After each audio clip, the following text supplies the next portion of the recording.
গতকালকের ঘটনাটা যেখানে সূত্রপাত হয় মূলত একটা গুজবের ভিত্তিতে সেটা সূত্রপাত হয়েছিল।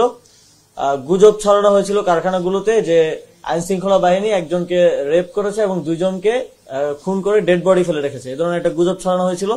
সেই গুজবের ভিত্তিতে কারখানাগুলো থেকে শ্রমিকদেরকে নামিয়ে আনা হয়েছিল এবং নামিয়ে আনার পরেও সেখানে শ্রমিকরা আইন শৃঙ্খলা বাহিনীর গাড়ি ভাঙচুর সহ আইন শৃঙ্খলা বাহিনীর উপরে হামলা মতো ঘটনা ঘটেছিল।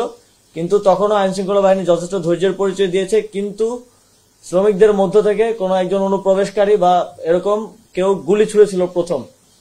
প্রথম গুলিটা শ্রমিকদের ভেতরে থেকে দুষ্কৃতিকারীরা ছুঁড়েছিল এবং সেখান থেকেই মূলত গোলাগুলির সূত্রপাত হয় এবং সেখানে দুঃখজনকভাবে আমাদের একজন শ্রমিক নিহত হন এবং আরো 7 জনের মতো আহত অবস্থায় এখন চিকিৎসারত অবস্থায় আছেন।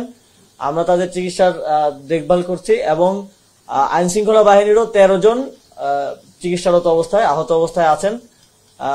উচ্চ পর্যায়ের অফিসারও খুব বাজেভাবে আহত হয়েছেন, তার মাথায় আঘাতপ্রাপ্ত হয়েছে।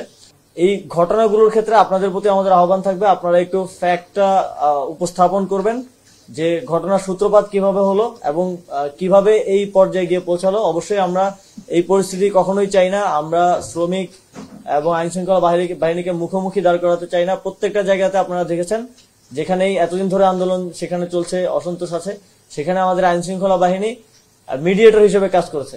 মালিকদের সাথে কথা বলে কিভাবে আসলে বেতনটা আদায় করে দেয়া যায় বা সেই মিডিয়েটর হিসেবে আসলে কাজ করেছে।